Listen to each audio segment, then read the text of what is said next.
Good morning student. MDS university Ajmer के BA part first political science के paper second के मेरे प्रिय विद्यार्थियों, आपके इस पेपर में हम जयप्रकाश नारायण पर बातचीत कर रहे हैं।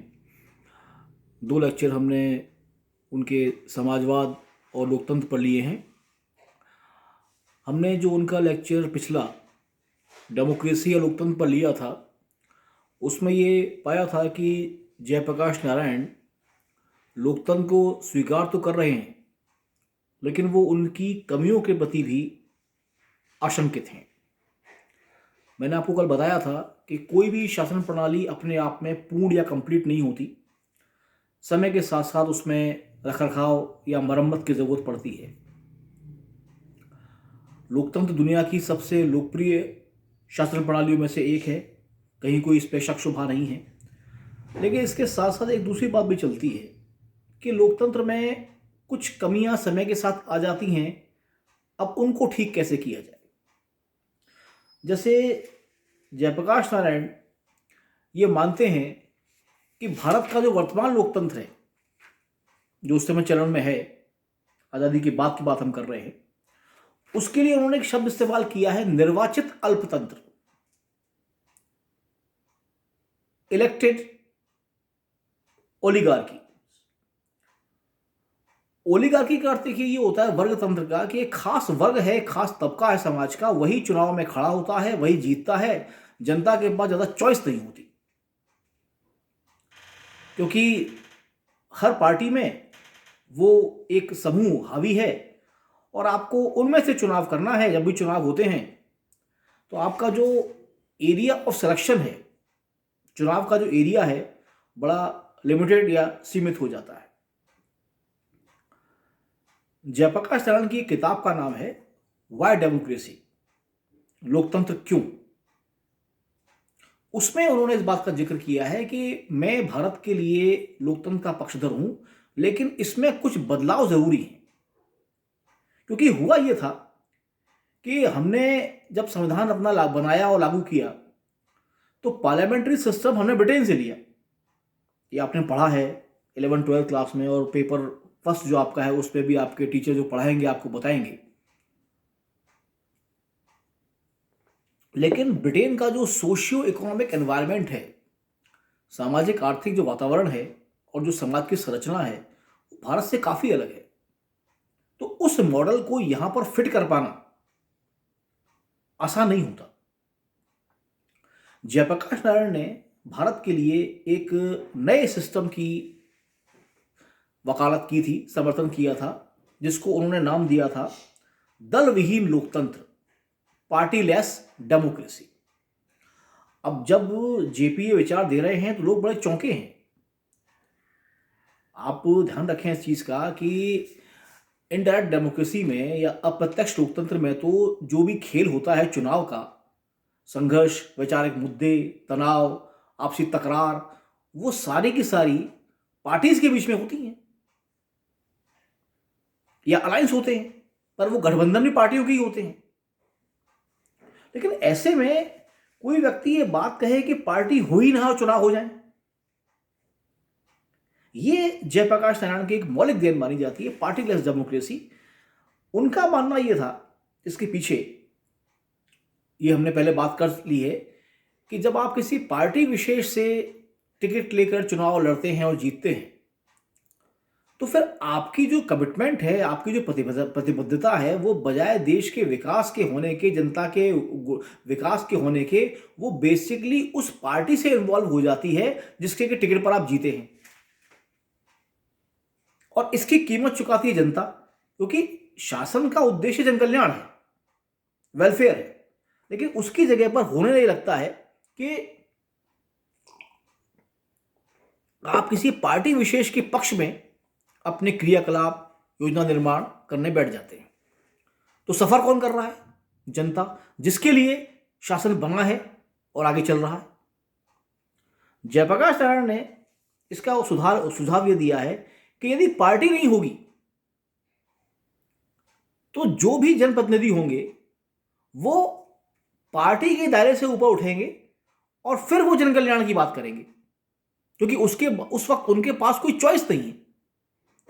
भाई जब पार्टी है ही नहीं तो आप पार्टी के हित की बात क्यों करेंगे, आप समाज के हित की बात करेंगे जो आपको चुन के भेजा है। अब इसके लिए उन्होंने एक पार्टीलेस डेमोक्रेसी की बात की है कि उसमें संसद भी होगी, मंत्रिपरिषद भी होंगे, ग्राम पंचायत भी होंगी, पंचायत समितियां भी होंगी, लेकिन इनमें कोई पॉलिटिकल पार्टी इलेक्शन कंटेस्ट नहीं करेगी। यदि आप में देश सेवा का जज्बा है और आपको लगता है जनता आपका समर्थन देगी, आप खड़े होइए। यदि आप चुने जाते हैं, आप अपना कार्य कीजिए। कहीं कोई नियंत्रण नहीं है, कोई बंदिश नहीं है, पर हाँ पार्टी नहीं होगी।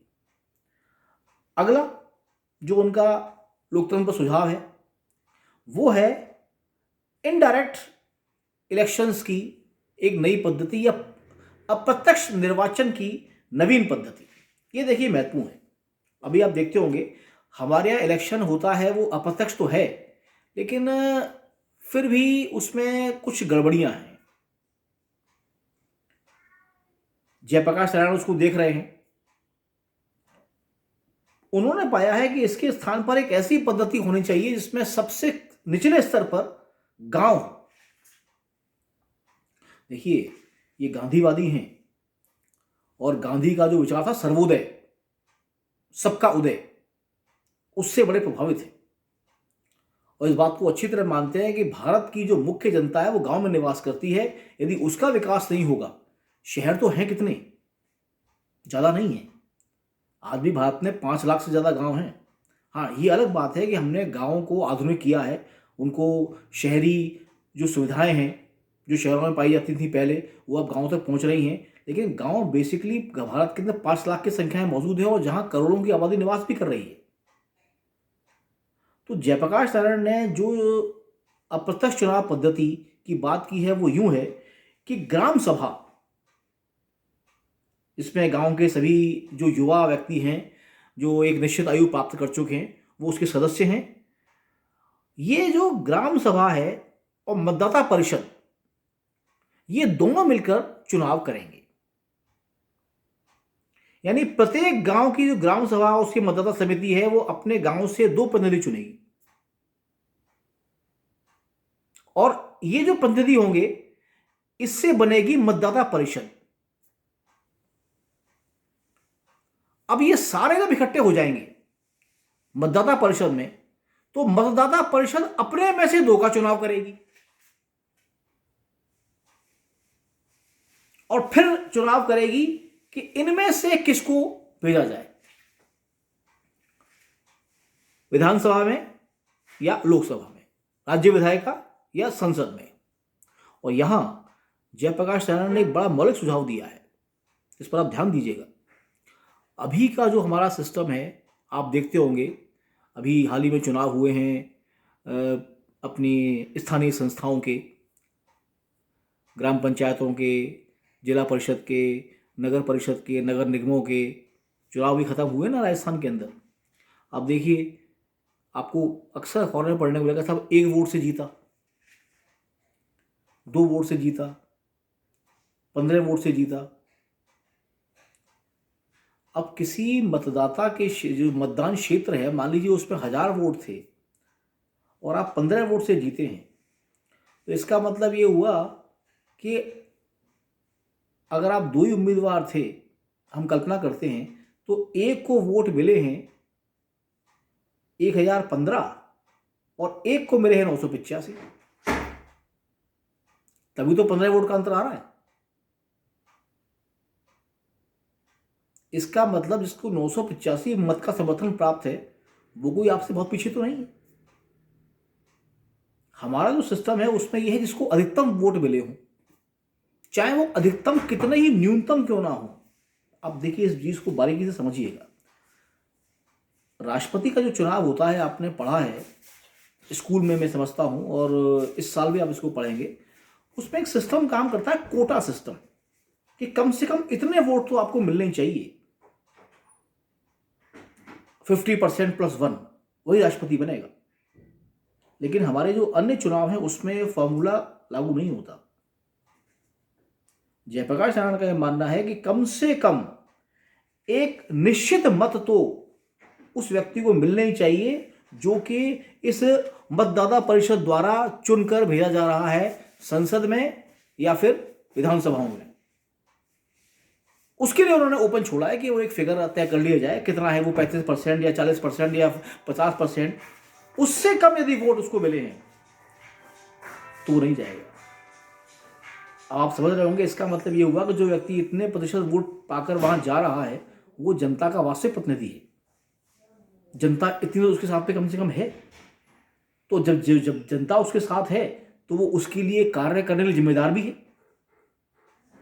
तो जेपी इसकी बात करते हैं। दूसरी बात वो करते हैं सत्ता का विकेंद्रीकरण और सामुदायिक समाज।